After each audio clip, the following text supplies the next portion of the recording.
Ya,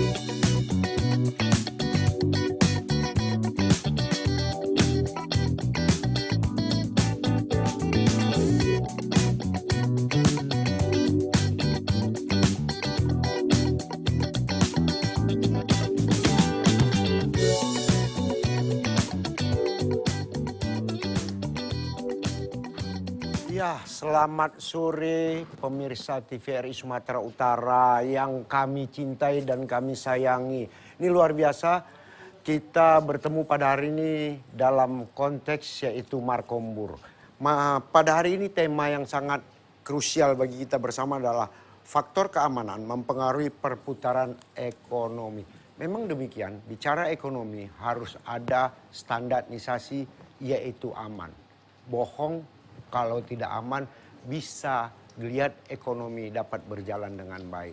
Tentu sejauh mana tentang ekonomi ini berpengaruh terhadap keamanan, kita punya pakar yang luar biasa. Di antaranya pakar ekonomi kita, anak muda yang punya talent luar biasa. Siapa dia? Yaitu Gunawan Benjamin ya. Ini luar biasa hari ini hadir bersama kita. Lain penampilannya kayak biasa ini cukup ganteng. Nah, ini cukup dia. ya? Iya, karena oh, kenapa? Ganteng, Kalau tapi ke kota, katakan ke kota. Cakep. Ke kota jangan membawa genteng. Cakep. Makin pakai kacamata, makin tambah ganteng. Aduh. Ya juga masih kita nantikan Ketua Asosiasi UMKM Sumatera Utara, Bung Ujiana Sianturi. Hari ini kita bersama saling mendengarkan dan saling menanti. Tentu kata orang udah betul. Kalau berbicara ekonomi, jangan berbicara bukan kepada pakarnya. Betul. Kalau berbicara bukan pada pakarnya, dua persoalan yang akan muncul. Apa aja? Pertama, persoalan fitnah alias hoax. Okay. Yang kedua, persoalan nyasar alias nggak sampai ke tempat tujuan. Ah, itu dia. Tentu harus sesuai dengan jalannya dan sesuai dengan koridornya, Bang Munir ya. Tapi saya juga nggak sendiri. Hari ini, inilah dia ya. Artinya kalau ke kota, katakan kota, jangan jangan ditangkap si burung melati. Saya ditemani seorang wanita. Wanita yang begitu cantik. Siapa dia? Tak lain tak bukan adikku sayang, adik yang kurindukan, adik yang melekat di dalam hatiku. Azifa Zahriani. Iya, halo Bang Munir dan Ya, juga Gigi. pemirsa, apa kabar? Senang banget nih hari ini bisa nemenin Bang Munir di sini ya, untuk ngobrol-ngobrol seru pastinya di Markombur ya Bang Munir ya. Dan tadi seru banget, aku udah dengerin sedikit yang sudah dispilkan oleh Bang Munir terkait dengan keamanan dan ekonomi. Pastinya kalau untuk berbicara ekonomi ya Bang Munir, kita tuh banyak sekali hal-hal yang mempengaruhi. Nah, apakah salah satunya adalah keamanan? Karena memang stabilitas keamanan itu menjadi suatu modal penting nih, apalagi untuk modal investasi dan banyaknya minat orang datang untuk ke suatu daerah, pasti kita pengennya nyaman ya di suatu daerah itu kan, betul ya. Nah, pastinya ini akan menjadi hal yang menarik sekali karena apa? Karena memang saat ini, waduh, kalau kita bicara, kalau kita baca berita ya Bang Munir itu pasti ada kasus-kasus seperti ini, keamanan yang memang tidak terjaga. Yang paling kecil sekali yang sering terjadi di kehidupan masyarakat, yaitu apabila kita membawa sesuatu dengan kendaraan, datanglah orang-orang tertentu yang mengambil manfaat tanpa legalitas yang resmi. Nah, itu dia yang kacau. Betul. Yang mengaku dirinya PS. PS, waduh kacau kalau udah PS kan. Yang PS tadi mana ada standar. Iya, betul. Nah, itu dia. Jadi kan repot. Nah, sementara cash flow dari kantor udah pas-pasan. Nah, katakanlah cash flow-nya udah harus begini, tahu-tahu ditambah lagi, gimana hitung-hitungnya kan gitu. Betul. Oke, silakan. Apa yang Anda tanya, Ji? Nah, kalau soal pertanyaan ini banyak sekali yang mau ditanya Bang Munir pastinya ya, apalagi terkait dengan faktor keamanan mempengaruhi perputaran ekonomi yang menjadi topik kita pada hari ini Bang Munir. Nah, karena kebetulan memang kita sudah menghadirkan pakar ekonomi, tentu kita ingin bertanya ya, seperti apa sih, apakah memang ada pengaruh besar terhadap keamanan ini kepada ekonomi nih? Pastinya kita pengen tahu dan langsung saja saya utarakan kepada Bang Gunawan Benjamin, silakan sebagai selaku pakar ekonomi untuk menjawab ini. Yang lebih kerennya dipanggil Bang Gun. Atau Bang Ben ya. Iya. Jadi keamanan itu penting pasti. Salah satu faktor pendukung investasi yang bagus itu salah satunya keamanan. Logikanya gini aja, siapa sih yang mau berinvestasi di Ukraina? Kan Ya, gitu kan, betul. di tengah ada operasi militer seperti itu gitu kan ya. Nah, yang jadi persoalan ini kan belakangan ini kalau itu tadi saya contohkan sebuah tatanan ekonomi makro besar gitu ya, sebuah negara. Jadi kalau kita bicara Medan atau Sumut khususnya, ini kita akan lebih bicara skup yang lebih kecil.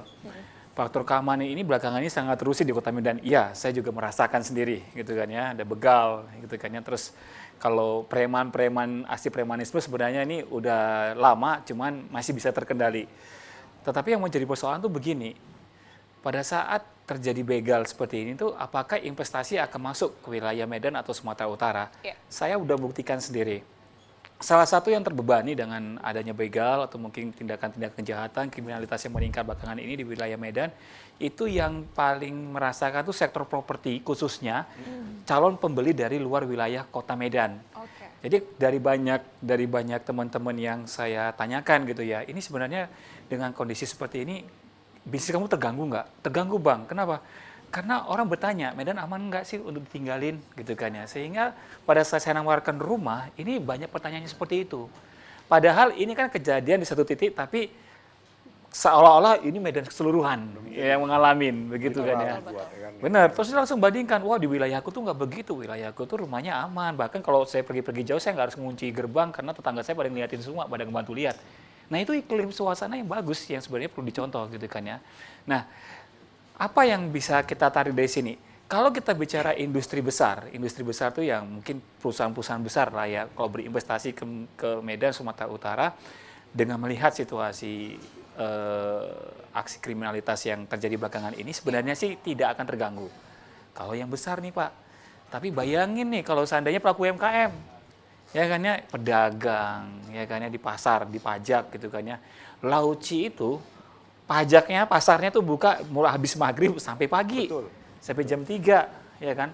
Sementara kalau pajak-pajak lain yang pasar-pasar lain yang di Kota Medan itu jam 3 sampai jam 11. Nah, mereka ini kan sangat terusik kan dengan kondisi seperti itu. Kenapa? Kejadian begal tuh malam loh, menjelang pagi gitu kan ya. Di siang bolong bahkan ada kan gitu ya. Tapi kan kemungkinan paling besar terjadi begal itu kan di waktu-waktu sepi. Nah, di sini nih bukan berarti tadi karena tidak terganggu untuk iklim investasi yang besar, tetapi ini tidak bisa dibiarkan. Kenapa? Karena ini sangat meresahkan gitu loh, di antara pelaku UMKM gitu kan ya. Yang saya khawatirkan tuh begini loh, ada salah satu pelaku UMKM tidak berani melakukan aktivitas ekonominya dikarenakan dia takut akan banyak hal terkait dengan kriminalitas yang meningkat. Ini berhenti berusaha. Kalau dia berhenti berusaha, katakan ini ada pedagang kelas kedai sampah gitu yang ada dekat rumah kita gitu kan ya. Dia berhenti nih untuk membeli barang dari Lauci atau mungkin dari pasar-pasar yang ada di Kota Medan. Nah lantas dia di rumah aja, nggak berdagang. Yang saya khawatirkan tuh ya pasti kan nanti harga barang, harga kebutuhan pangan di sekitar rumahnya dia itu kan berpotensi untuk naik, kan? Walaupun secara keseluruhan, secara makronya nggak mempengaruhi inflasi, iya oke lah seperti itu. Tapi kan ini udah mengganggu yang namanya bisnis orang tersebut, juga menambah beban masyarakat di sekitar dikarenakan memang harga cenderung mengalami kenaikan, kan begitu. Nah itu belum lagi itu masih bicara faktor ekonomi.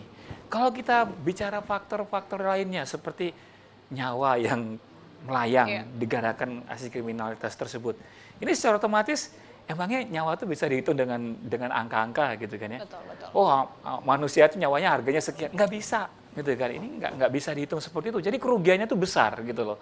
Kalau sampai terjadi seperti itu. Nah, saya cuma bisa memberikan saran kepada pemerintah atau mungkin pihak kepolisian, ada baiknya meningkatkan gitu kan ya. Keamanan itu bukan hanya pada saat jam-jam kerja saja, tetapi coba tingkatkan pada saat jam-jam tertentu di mana aktivitas ekonomi masyarakat ini juga bergeliat di situ. Salah satunya perdagangan arus lalu lintas barang dan jasa barang dan jasa, terlebih barang ini adalah bahan pangan pokok utamanya. Nah, di situ yang paling penting. Jadi kita berharap nih Kapolda atau mungkin pihak pemerintah gitu kan ya, ini melakukan upaya-upaya konkret untuk menciptakan suasana tersebut. Kalau kita bicara faktor pemicu tindakan kriminalitas itu, ya ini pasti ada banyak. Tapi kalau dari sisi ekonomi itu memang seperti ini, Bang Munir. Ekonomi itu kan kalau seandainya masyarakat dalam kondisi tekanan yang terlalu berat gitu kan ya, ini kan memicu dia untuk melakukan apa saja yang penting dia bisa bertahan hidup. Ya. Nah, ini yang bisa mendorong orang untuk nekat gitu loh. Mencuri, ya kan, begal, merampok gitu kan ya. Hal-hal seperti itu selalu terjadi pada saat negara dalam kondisi ekonomi yang tidak begitu bagus. 97 98 kita udah merasakan itu. Itu faktanya. Ada penjarahan segala macam gitu ya. Tapi kita tuh cukup stabil pada saat terjadi resesi tahun 2008. Nah, saya hanya berharap ini ada resesi global. Di mana negara lain, Perancis, rusuhnya itu udah beberapa hari belakangan ini loh. Gila itu kan ya. Kalau kita lihat itu, kalau kita baca beritanya itu bukan gambaran yang baik buat kita di sini gitu kan ya. Tetapi itulah realita. Kalau itu terjadi juga di negara kita, saya khawatirnya ada isu sekecil apapun, ini bisa jadi masalah besar rembetannya. Dan ini bisa merusak tatanan ekonomi yang lebih besar, tatanan ekonomi makro, sehingga apa yang terjadi di mikro pada saat ini jangan dibiarkan. Itu sih, itu yang kita harapkan. Jadi intinya, apapun itu, walaupun bukan di negara kita, keamanan tidak menjamin, misalnya di negara tetangga, tapi tetap terdampak pengaruhnya sama kita. Pastinya, karena negara lain itu berkontribusi terhadap perdagangan antara kita dengan negara mereka. Begitu negara mereka itu mengalami krisis, ini bisa menjalar. Krisis 97-98 itu karena menjalar dari Thailand. Ya, Nah, betul, sekarang betul. negara ini, dunia ini ya, bukan negaranya, dunia ini tuh tengah dihantui dengan krisis ekonomi yang terjadi di negara besar. Jerman sudah resesi, Australia sudah masuk. Gitu loh. Jadi ini bakal banyak lagi negara-negara lain datang yang masuk ke jurang resesi. Kita masih dalam konteks perlambatan, bukan dalam konteks nggak tumbuh atau apalagi negatif. Namun kalau ini dibiarkan, dampak negatif dari luar itu akan masuk kemari. Nah itu dia yang perlu. Jadi pada saat udah seperti ini, kalau sehebat apapun kita dalam membuat skenario atau solusi, wah ini solusi ekonominya nanti pada saat kondisi ekonomi kurang bagus kita akan melakukan ABCD. Ya. Misalnya kita udah rancang ini, ekonomi udah rancang gitu. Tapi kalau keamanannya nggak terjaga, makin rusuh, ya sama aja ini nggak ada artinya. Siapa yang mau melakukan aktivitas ekonomi tersebut sementara kita dalam situasi di mana kerusuhan itu makin banyak gitu loh, makin tinggi gitu loh. Itu sih. Memang kita sadari Iya. pelaku-pelaku ekonomi terutama UMKM, apalagi industri semuanya perlu jaminan keamanan. Karena Pastinya kenapa? ya. Secara kapasiti kita jujur aja, misalnya pedagang kaki lima, baru dia meletakkan dagangannya, datang orang tertentu, pemalak-pemalak liar, belum lagi laku, Betul. udah diminta. Lu macam mana sih? Artinya begini, awak belum sarapan, dia mau sarapan duluan. Nah, kan nggak pas itu kan, istilahnya kerennya. Betul, Kemudian betul. belum lagi tingkat kriminalitas, belum lagi kebijakan-kebijakan yang tidak populer. Banyak hal Betul, Pak. pendukung yang dapat menghambat pertumbuhan ekonomi secara. Yang paling kalau saya nilai 3 hal. Pertama kriminalitas, kebijakan-kebijakan yang tidak populer, yang tidak keren. Artinya mentang di tempatnya ini punya kebijakan begini. Ini sebenarnya secara peraturan tak ada yang mengikat kebijakan itu. Regulasi belum cukup kuat ya, Iya. artinya ya Bang ya. Nah, jadi yang galau siapa? Pedagangnya galau. Ya oke lah kau minta sekian. Tapi tentu secara cash flow gua harus, biar aku break even point, ku naikkan lah pula harga kan. Nah, jadi dampaknya kepada masyarakat sendiri. Betul, Efek betul. biasanya di situ. Ya itulah luar biasa ya pada hari ini. Karena kenapa? Kalau diajak Adinda kita ini atau Bang Gun ini, diajak bicara 1 jam, nggak apa, cepat dikuasai semua kupasnya. Aku kadang-kadang dari Sedetail mana? mungkin ya, betul. Terngiang-ngiang kuping awak. Makanya dia disebut sebagai seorang pakar ekonomi, Bang. Jadi terbukti kan bisa membabat habis, mengupas tuntas segala permasalahan ekonomi yang ada di Sumatera Utara seperti Betul. apa. Artinya kenapa? Iya, Harus bijak kita. betul. Bertanyalah pada orang yang tepat. Cocok Itu kali dia. memang Bang. Alhamdulillah. Iya. Dan tadi ada yang menarik juga nih terkait dengan apa yang disampaikan Bang Gunawan, bahwa memang yang saya dapat simpulkan adalah memang keamanan itu setiap waktu, tidak Iya. bisa hanya di jam-jam tertentu saja, tapi setiap waktu. Dan tadi juga ada faktor-faktor pemicu ya Bang ya, yang Betul. terkait dengan apa yang mempengaruhi terkait dengan ekonomi ini. Nah, ada satu pertanyaan saya Bang terkait dengan bagaimana perjalanan ekonomi. Apakah lapangan kerja ini juga menentukan Bang, Pastinya. sehingga terjadi untuk ketidakamanan? Oke, ini gini ya, kalau kita lihat struktur tenaga kerja di Sumatera Utara, struktur tenaga kerja di Sumatera Utara itu 57% itu dikuasain oleh pekerja informal. Iya. Informal tuh bukan kayak Bang Munir atau bukan kakak gitu ya, bukan itu. Oke. Informal tuh seperti tukang becak gitu ya, tukang bangunan ya, atau mungkin pekerja-pekerja yang tidak mendapatkan tempat yang resmi gitu loh. Tapi yang jelasnya pekerja-pekerja yang tidak mendapatkan tempat yang resmi. Tapi sebelum kita lanjutkan, kita jemput dulu yang kita nantikan. Betul, ini kan. salah satu pekerja juga ya. Oh ternyata ibu-ibu teman kita ini wanita, enak lah Wak ya. Ya, pokoknya temen Adinda cantik kami lah. Ujiana Boru Sianturi, kami persilakan untuk Iya. dapat mengambil tempat. Ini luar biasa ini. Enggak apa-apa. Selamat datang Kak, silakan duduk. Iya, Jadi ini luar biasa. Oke. Artinya secara eskalasinya, sebagaimana tadi dibilang, apa yang kita tunda, kita lanjutkan kepada ya. Silahkan. Oke. Ya, saya lupa tadi di mana sih. Terkait dengan faktor lapangan kerja. Pak, Oh, lapangan terhadap kerja ya. Ya, ini gini. perekonomian ini. Ini gini. Jadi kan kalau saya perhatikan itu kan ada yang namanya karyawan dirumahkan belakangan ini. Itu jumlahnya signifikan. Iya. Ya, apalagi di perusahaan-perusahaan besar seperti perusahaan-perusahaan yang berorientasi ekspor. Ya, saya nggak nyebutkannya satu persatu, tapi saya udah melihat langsung di mana mereka mengurangi karyawan kontraknya, mereka merumahkan karyawan yang bahkan yang sudah tetap juga dirumahkan. Nah, dampaknya adalah mereka ini akan melakukan aktivitas pekerjaan informal. Nah, pekerjaan informal ini kalau misalkan perorangan, ini masuknya ke UMKM nantinya. Nah, mereka buka usaha apapun lah untuk bertahan hidup, telur gulung kah, atau mungkin usaha kuliner kaki lima seperti itu, atau mungkin dia berdagang buka kedai-kedai kecil di dekat rumahnya, atau mungkin berdagang apapun sekedar untuk bertahan hidup. Kan itu. Kalau seandainya nih lapangan kerja kita tuh tercipta dengan cukup baik atau enggak belakangan ini, kondisi ekonomi global kalau kita bicara makronya ini lagi bermasalah.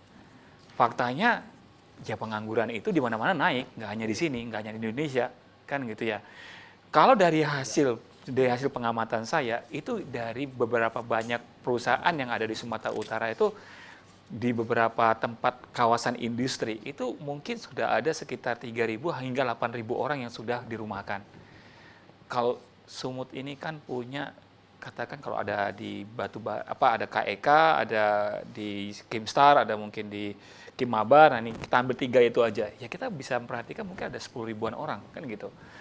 Ini aja kalau kita lihat, kalau dari hasil survei saya itu terkait dengan kondisi tenaga kerja, ada penurunan jumlah nasabah koperasi simpan pinjam yang cukup signifikan. Padahal koperasi simpan pinjam itu biasanya yang digadaikan itu kalau nggak BPJS-nya, ATM-nya. Dia tarik dananya, pada saat dia udah nggak sanggup untuk membayar cicilan, dia tadi dicairkan itu BPJS-nya. Dan itu angkanya itu satu responden itu dari di atas 7.000-an sebelum pandemi COVID, sekarang hanya di kisaran angka 1.000-an. Bayangin itu. Berarti kan ada kehilangan nasabah pekerja sekitar 7.000. Nah, 7.000-nya ini kemana? Iya.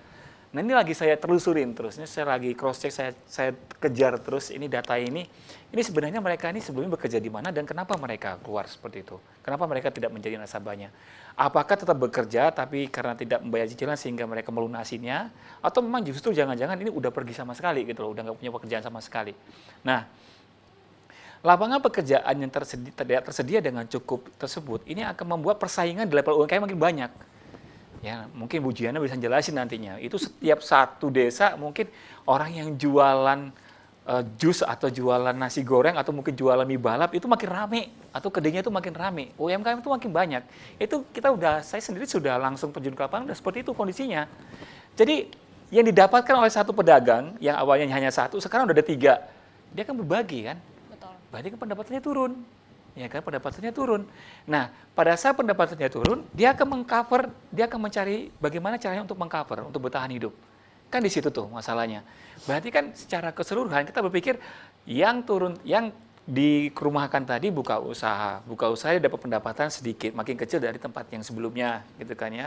Nah, sekarang pedagang yang awalnya itu merasa nyaman dengan kondisinya, ternyata dia juga harus berbagi nih nasabahnya, berarti pendapatannya turun. Berarti sepakat dong. Dengan kondisi tenaga kerjaan yang mengalami perlambatan, banyak orang yang dirumahkan, berarti daya beli masyarakat secara merata itu mengalami penurunan. Masyarakat pengeluaran di bawah 3 juta di wilayah Sumatera Utara. Jadi kalau misalkan Bang Munir nih gaji 15, pengeluaran Bang Munir 3 juta. Bang Munir tuh misalkan berpikir bahwasanya sekarang udah deh gue makin berhemat gitu. Itu makin banyak.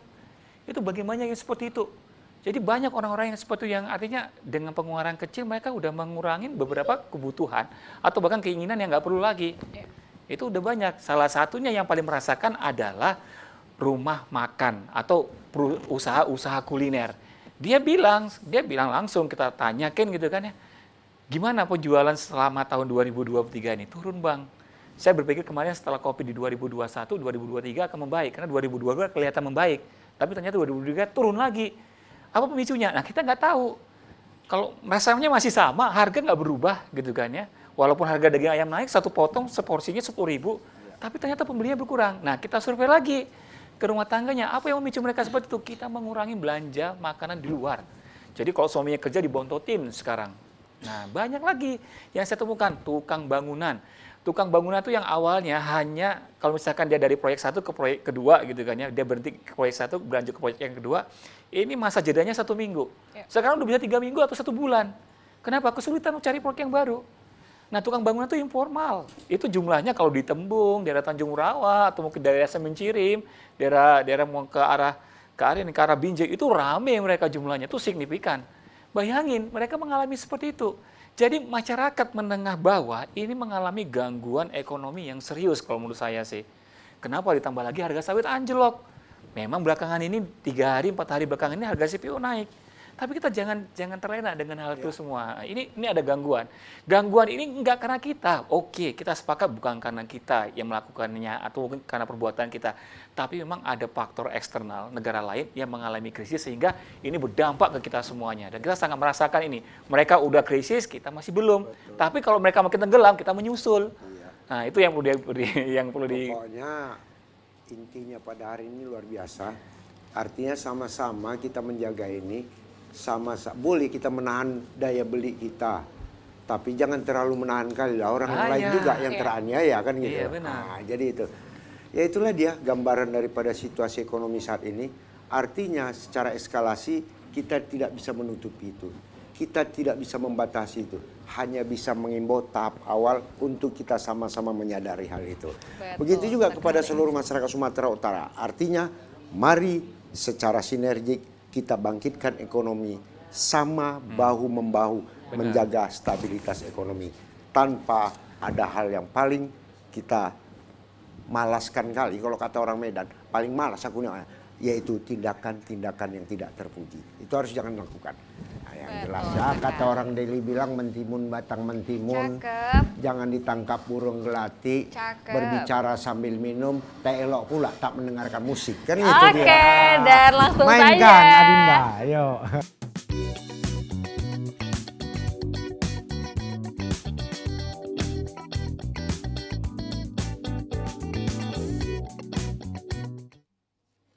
Ya, yang jelasnya tetap bersama kami dalam tajuk Markombur, satu tema, faktor keamanan mempengaruhi perputaran ekonomi. Yang jelasnya tadi kita sudah dengarkan bersama apa yang disampaikan oleh pakar ekonomi. Kali ini yang merasakan langsung sebagai eksekutor dan sebagai pelaksana di lapangan, yaitu UMKM ya. Jadi unit-unit usaha kecil menengah dan sebagainya. Yang mana hari ini ketua asosiasinya hadir bersama Ibu Ujiana Borusianturi. Yang menjadi pertanyaan kita, kami mau dengar, apakah sudah ada keluhan daripada anggota Bu? Itu satu. Yang kedua, sejauh mana dampaknya terhadap stabilitas keamanan atas geliat usaha dalam mencapai untuk meningkatkan ekonomi para anggota. Itu dulu ke internal Ibu dulu. Ini yang perlu ditanyakan ini. Seperti apa deh kira-kira? Iya. Luar biasa ini pertanyaannya. Jadi saya jawab yang pertama. Iya. Kalau masalah keluhan itu, aduh nggak terhitung lagi Pak Haji, luar biasa banyak ya. Dari mulai COVID, pasca COVID, UMKM rasanya sangat menderita sampai hari ini. Di samping daya beli kurang, Yang jelas lihat UMKM itu memang sih perekonomiannya berjalan, tetapi sangat-sangat lambat seperti itu. Nah, yang kedua sekaligus ini saya jelaskan juga masalah keamanannya juga sekarang UMKM itu kacau. Apalagi terakhir-terakhir ini ya kita di Kota Medan kebetulan saya lihat kok banyak saat ini termasuk saya akan sampaikan juga di sini penipuan-penipuan itu dari online karena langsung seperti hari ini ya sudah 10 menelepon saya terkait si UMKM itu tertipu dari online, dari misalnya meminta rekening bahwa ada bantuan dari kementerian, ada juga seperti itu. Jadi ini bagaimana kita menyikapi? Nah, saya hanya menjawab hati-hati. Nah, ada lagi satu yang baru ini, Pak Haji. Tadi pagi ada grup mengatasnamakan UMKM Sumatera Utara. Nah, saya dibuat di situ menjadi admin tersendiri, Ujian Nasianturi. Saya lihat, ya ini nomor saya. Tetapi kok yang orang-orang di dalam itu sebagian memang saya kenal, sebagian lagi saya tidak tahu. Jadi di situ dibuat undangan bantuan dari Bank Indonesia, undangan bantuan dari Kementerian Koperasi, bahkan Kementerian Perdagangan. Nah, yang diminta itu, tapi disetorkan dulu uang sekian. Nah, menjadi pertanyaan saya, kebingungan saya, mereka dapat dari mana kontak kita? Akhirnya saya berpikir, saya sikapi, kita kan ada mengikuti fast track KUKM 1000 UMKM Sumatera Utara yang difasilitasi oleh Pemprov lewat Dinas Koperasi dan UKM Sumatera Utara. Nah, saya salah satu ikut di dalam. Ketika ikut pendampingan, ikut pelatihannya ini, itu data kita kan kita masukkan semua di online. Di online, setelah itu saya cek Google bisnis saya. Nama usaha saya Aroma Tobacco Coffee bergerak atau di bawah naungan PT Perusahaan PT Alfa Gemilang Sejahtera bergerak di ekspor impor. Google Bisnis kontak yang dihubungi di situ ada. Kebetulan nomor kontak saya langsung. Saya dihubungi orang-orang yang tidak saya kenal. Termasuk pas dalam perjalanan ke sini. Saya dihubungi salah satu bank yang ya termasuk ya saya sebutkan aja nama banknya karena sering kita dihubung BCA. Saya memang menjadi nasabah rekening BCA ya. Jadi ditanyakan, Ibu ada ini penawaran terkait satu kartu kredit, yang kedua bantuan. Nah, tolong Ibu kirimkan nanti KTP, KK, data-data untuk mendukung perusahaan. Nanti akan datang marketing kami ke rumah Ibu, tolong alamatnya yang jelas dalam perjalanan ini. Saya rekam pembicaraan itu, setelah itu saya matikan, ditelepon bolak-balik seperti itu. Ini kan akan membuat ketergangguan UMKM. Bahkan sudah ada juga UMKM kita sempat ada mentransfer dana. Itu sekitar 1 bulan yang lalu ya. Jadi kita itu berpikir selaku saya juga ketua, mereka selalu melaporkan ke kita. Bagaimana ini Bu keamanan kita ini? Sepertinya tidak nyaman, sudah daya beli kurang di Sumatera Utara. Nah, keamanannya kita juga terganggu. Kita mau ikuti apa? Karena Covid mau tidak mau kita mengikuti berjualan online, belanja online. Tapi kita ini terganggu, kita sudah banyak kena ya ketidaknyamanannya seperti itu Pak Haji.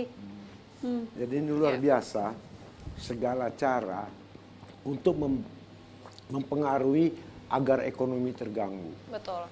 Baik secara online, melalui medsos. Nah, kalau kita bangsa nggak hati-hati, akhirnya kita tertarik, wah gawat. Nah, begitu juga kepada masyarakat Sumatera Utara yang saya cintai dan kami sayangi. Waspadai penipuan-penipuan online yang mengatasnamakan apapun. Kalau ada penawaran seperti check and recheck secara balance perlu kita lakukan untuk kita tidak menyesal di kemudian hari. Karena begitu sudah terjadi, walaupun udah diketahui, tapi semuanya tidak akan bisa kembali. Itu dia. Intinya mari sama-sama kita menjaga, sama-sama kita menciptakan rasa aman terhadap diri kita. Semoga masyarakat Sumatera Utara aman. Itu Betul dia. sekali. Nah, tadi yang saya tangkap dari Kak Ujiana berbicara terkait dengan banyak sekali keamanan-keamanan yang terganggu dan salah satunya adalah terkait dengan pinjol-pinjolan ataupun yang dari digital seperti itu. Nah, mungkin ini saya alamatkan kepada pakar ekonomi terkait hal ini.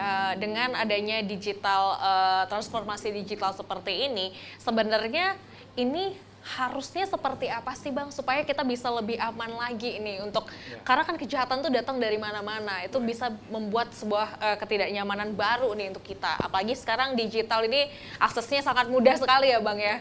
Lantas seperti apa nih Bang kira-kira? Iya, dari sisi keamanan cyber gitu ya. Jadi sebenarnya nanti kalau saya lihat penipuan modusnya itu banyak, ya kan ya, banyak banget. Ini modusnya tuh makin lama makin berkembang gitu.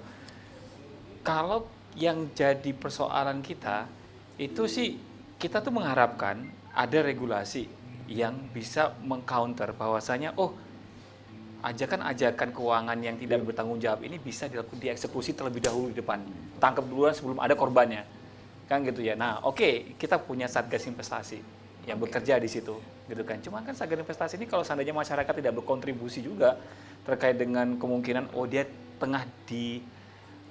dia tengah diincar oleh oknum tertentu untuk menyerahkan uang ke dirinya gitu kan ya. Nah ini kalau nggak ada laporan dari masyarakatnya juga saya pesimis bahwasanya praktek-praktek ilegal di dunia cyber ini bisa teratasi secara sempurna gitu 100%. Karena memang kalau seandainya jadi pelaku UMKM yang kita harapkan tuh pelaku UMKM ini bankable.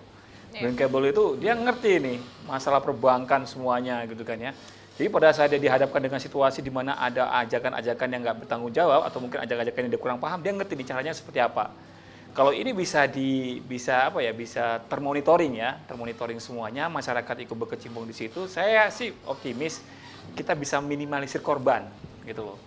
Nah, hanya saja yang jadi persoalan ini kan terkadang modus-modus penipuan yang beredar di masyarakat ini, modus penipuannya itu dilakukan oleh mitra bisnisnya sendiri, atau mungkin dia ingin menjebak nih lawan-lawannya nih, gitu kan ya. Kalau yang pernah saya alami gitu ya, bukan saya alami secara langsung, tapi kalau kita melihat dari banyak masyarakat yang pernah tertipu dengan produk-produk seperti itu, biasanya sih modusnya itu adalah ajakan bisnis. Nah, ajakan bisnis, umumnya tuh ajakan bisnis gitu loh. Ajakan bisnis mau apapun dia umumnya ajakan bisnis. Atau yang modus yang kedua itu minta tolong, keluarganya sakit atau segala macam sok kenal gitu kan. Kayaknya kayak biasa SMS ya Bang ya. Iya, tapi memang seperti itu. Jadi memang kalau untuk yang cyber ini selain ya pemerintah juga harus punya timnya, seperti pihak kepolisian itu juga punya tim cybernya gitu kan ya. Tapi memang masyarakat juga harus memberikan kontribusi nih, terkait dengan temuan-temuan di lapangan itu tadi. Jadi jangan diam aja begitu ada, ini modus-modus kemungkinan penipuan, udah laporin aja dulu. OJK kan ada tuh, ya udah laporkan aja ke situ. Ini penipuan atau tidak? Mudah-mudahan aja langsung direspon cepat kan. Begitu respon cepat, wah ini kita tidak bertanggung jawab atas kejadian apapun setelah ibu berhubungan sama dia. Oke, lebih baik tinggalkan aja. Atau baiknya sih kalau ragu udah deh nggak usah macam-macam gitu, udah tinggalin aja gitu kan. Sekalipun kesannya tuh sangat meyakinkan sekali bahwasanya ini ajakan bisnis yang profitable, profitnya bagus gitu kan ya, nggak usah deh gitu kan. Situasi apa sih dengan kondisi ekonomi seperti sekarang ini, bisnis yang seolah-olah kita duduk kita dapat uang gitu kan ya. Tapi memang kan kebanyakan orang ilmunya tuh, yuk saat kamu tidur ada uang yang menghasilkan buat kamu. Cara-caranya ini yang kadang-kadang nggak masuk akal juga. Tapi kalau misalkan metodenya atau mungkin pengajarannya itu masuk akal, benar gitu kan ya, memang bisa menghasilkan profit, ya nggak ada salahnya juga. Misalkan trading emas, udah investasi emas aja besok bakal naik gitu kan ya, boleh gitu kan. Tapi kalau misalkan ajakan berbisnis tertentu yang ini kayaknya arisan bodong gitu kan ya, skemanya seperti itu, ya tinggalkan aja deh. Tapi memang modusnya ada banyak dan ini perlu bimbingan sih dari pelaku-pelaku UMKM biar supaya mereka tuh diedukasi, biar supaya bankable ngerti tentang ini luar biasa. itu. Artinya kenapa? Segala sesuatu perlu diwaspadai. Betul. Saling bahu-membahu untuk jangan sampai terjadi. Kalau sudah ada korban kan, awak pun dengarnya, aduh kok sampai ada korban. Betul. Tapi yang jelasnya, Semoga apa yang terjadi sudah terjadi tak akan terulang lagi. Amin. Cocok. Intinya hari ini kata orang menari boleh menari, Cakep. jangan ambil si burung melati. Cakep. Kita banyak bicara ekonomi, mumet juga kalau nggak dengerin musik. Oke, langsung saja kita dengarkan. Ayo, silakan adikku. Dari RMBPN, silakan.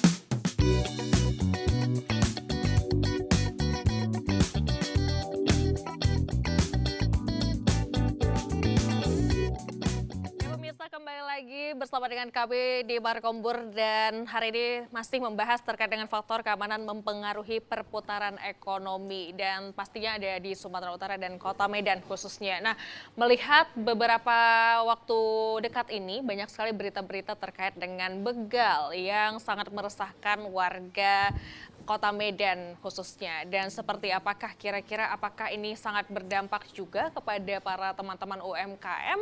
Dan langsung saja kita tanyakan kepada Kak Ujiana nih terkait hal ini. Seperti apa nih Kak untuk melihat situasi yang sangat tidak aman, apakah ini berdampak sekali dengan UMKM? Ya, terkait ya begal yang akhir-akhir ini apalagi kita udah takut keluar malam. Betul. Nah, jadi biasanya UMKM itu berproduksi malam, berjualan paginya. Nah, ketika mau mengantar produknya ke toko atau ke swalayan, biasanya kan malam. Nah, setelah berproduksi, ini sekarang ketakutan, otomatis ya ketidaknyamanan itu kan si UMKM kan pasti terpengaruh. Berpengaruh kadang sampai pagi, dini hari ini, takut ada begal, takut ada ini, ada maling. Nah, itu sangat mengganggu ekonomi para pelaku UMKM. Dari mulai, tetap kita berbicara dari mulai COVID, pasca COVID, ada lagi ini. Masih mau naik ya, udah bermasalah lagi. Mau seperti apa jadinya UMKM ini? Karena yang terhempas terus selalu UMKM. Dalam arti keamanannya itu dalam perjalanan, dalam berproduksi, bahkan si UMKM itu tempat rumah produksinya itu juga ada kebongkaran, kemalingan. Aduh susah makin marak maling ya. Sekitar beberapa hari yang lalu kebetulan depan rumah saya ini kejadian. Kereta diparkir, motor. Ini motor Kepling masih di belakangi. Lagi membabat rumput. Tiba-tiba langsung hilang, ribut di depan rumah. Kami keluar, kenapa? Siapa? Rupanya Kepling. Nah, kebetulan saya panggil juga Kepling yang dengan saya. Kebetulan dia UMKM. Ini seperti apa ini? Kok ngeri ini?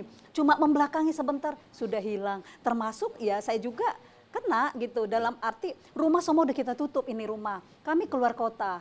Yang dibobol dari mana? Lubang angin. Seolah-olah ada tukang ini.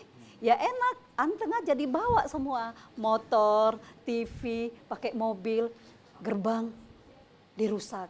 Jadi kita memang benar-benar tidak nyaman. Pula yang mau pindah dari rumah. Iya, Iya betul. ini kita membuat tidak nyaman. Nah, Iya. jadi saya dalam arti di situ ada mesin-mesin kopi. Mesin kopi harganya lumayan. Iya, roasting. Dalam arti ini kan mesin kopi ini kan modal kita untuk berjualan. Seperti kalau ada pesta pernikahan, rapat-rapat gitu. Kita yang diundang untuk menyeduh kopinya. Nah, ketika ini hilang nanti juga, nah, apa mau kita pakai lagi menjadi modal? Jadi sangat terganggu dengan UMKM, bukan hanya di Kota Medan ya, di Sumatera Utara. Tadi pagi lagi masuk di grup, Bu, toko saya kemalingan, hilang beras, hilang ini, hilang itu. Aduh, apa mau kita bilang gitu. Ya mungkin ya sudah tidak rezekimu lah hari ini. Hanya itu yang bisa saya sampaikan, Bu. Dalam arti kita memang kewalahan lah saat-saat ini. Sangat-sangat tidak nyaman itu Pak Haji. Inilah Itu sedapnya keluhan ketua UMKM. Iya. Karena kenapa? Apa yang disampaikan itu bukan keluhan ketua, tapi keluhan anggota disampaikan secara transparan. Betul. Kenapa? Awak pun jadi hibah dengarnya. Atau mau semangat jadi, aduh sedihnya. Kok bisa seperti itu? Tapi begitulah begitu ya? realita di Iya. lapangan. Nggak usah cerita kemarin. Mobil parkir aja bannya 4-4 bisa hilang nih kan. Waduh sekarang. Itu hal biasa kayaknya di Kota Medan. Tapi itulah ya. Iya. situasi yang berkembang saat ini. Kita hanya berharap masyarakat, petugas keamanan Betul. saling sinergi untuk bahu-membahu menciptakan rasa aman, memperkecil permasalahan, katakanlah tindakan-tindakan yang tidak terpuji sehingga menjurus kepada kriminalitas. Ya, waktu jua yang memisahkan kita. Waduh, ini Waktu sudah jua yang berakhir. mengatakan bahwasannya sabar dululah, nanti kita ketemu lagi gitu ya. Oke, Nah, tapi sebelum kita berpisah kayaknya kita harus juga Closing dengarkan ya. iya, itu yang Betul. perlu. Ini saya langsung alamatkan kepada Bang Gunawan nih Iya. terkait dengan Closing barangkali statement. mungkin harapan dan juga seperti apa sih langkah-langkah upaya kita untuk menjaga stabilitas ekonomi dari hal-hal yang membuat sebuah ketidakamanan saat ini, Bang. Silakan. Ya, saya berharap nih sama pemerintah ya. Pemerintah itu kan ada dinas sosialnya. Iya. Coba dipetakan. Ini masyarakat-masyarakat yang terganggu secara ekonomi, khususnya masyarakat menengah ke bawah ini, coba diberikan solusi. Saya yakin ya APBD, APBN untuk meng-APBD provinsi maupun kota ini masih bisa mengakomodir untuk pemenuhan kebutuhan dasar masyarakat yang terganggu secara ekonomi. Jangan sampai ini masyarakatnya melakukan tindakan nekat di luar itu. Pemerintah harus sadar di setiap kondisi ekonomi itu mengalami pemburukan atau mengalami gangguan seperti sekarang ini, itu memang selalu ada relevansinya terkait dengan peningkatan dan kriminalitas. Itu yang perlu sadarin. Oke, itu pemerintah. Pihak kepolisian, saya berharap nih kepada pihak kepolisian untuk bisa lebih meningkatkan nih kewaspadaan, menjaga keamanan, meningkatkan personilnya. Bukan hanya di jam-jam kerja, tapi di malam hari juga ada personil-personil yang bisa memberikan rasa nyaman itu tadi. Oke, buat masyarakat, nggak ada situasi yang lebih baik ya, kita masih beruntung dibandingkan dengan negara-negara lain. Apalagi buat pelaku kriminalitas itu sendiri, yang kalian lakukan itu justru memperburuk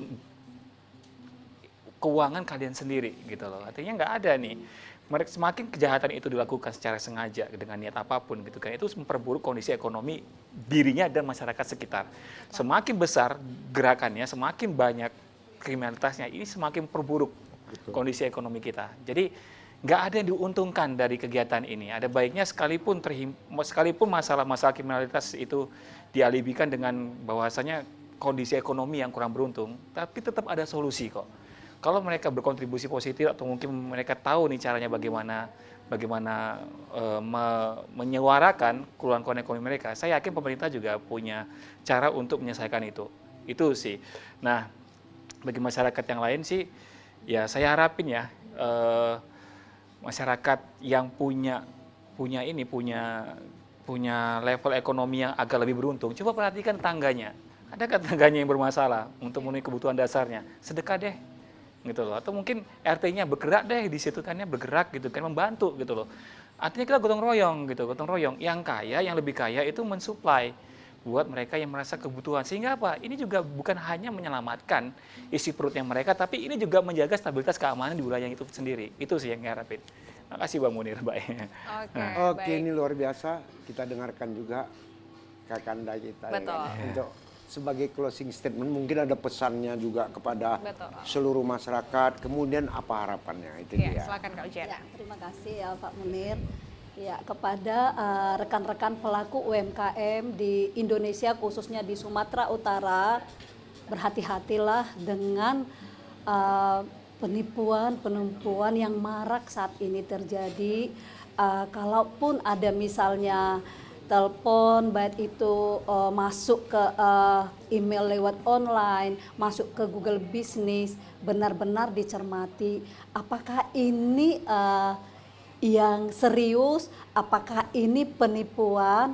Jadi ke para pelaku UMKM, berhati-hatilah, jangan langsung mentransfer dana ketika ada permintaan. Dan bukan hanya para pelaku UMKM, tetapi masyarakat luas, masyarakat umum, supaya jangan langsung percaya ketika ada telepon meminta KTP, meminta KK, meminta nomor rekening.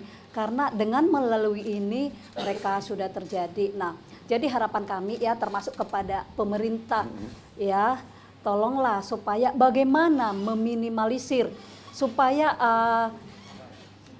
ini tidak terjadi kejahatan-kejahatan ini, supaya bagi pelaku UMKM sendiri, masyarakat umum bisa keamanannya terjamin dan nyaman. Amin. Jadi itu yang kita menjadi harapan kita, Pak Oke, Aji. terima kasih. Ini luar biasa. Hari ini pertemuan kita ini berbicara tentang ekonomi.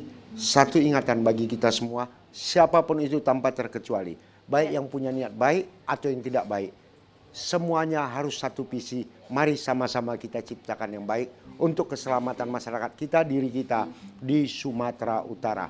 Hindari niat-niat yang tidak baik, karena niat-niat tidak baik akan merugikan orang lain yang hasilnya juga tidak baik bagi diri kita sendiri. Kami, saya sendiri Haji Munir Nasution, sarjana hukum, dan rekan saya Ziva Zahrianis pamit undur diri dari hadapan Anda. Kami mengucapkan terima kasih kepada narasumber yang sudah memberikan cerita-cerita menariknya, dan kepada pemirsa di rumah. Untuk itu kami pamit undur diri, sampai jumpa dan wassalamualaikum warahmatullahi wabarakatuh.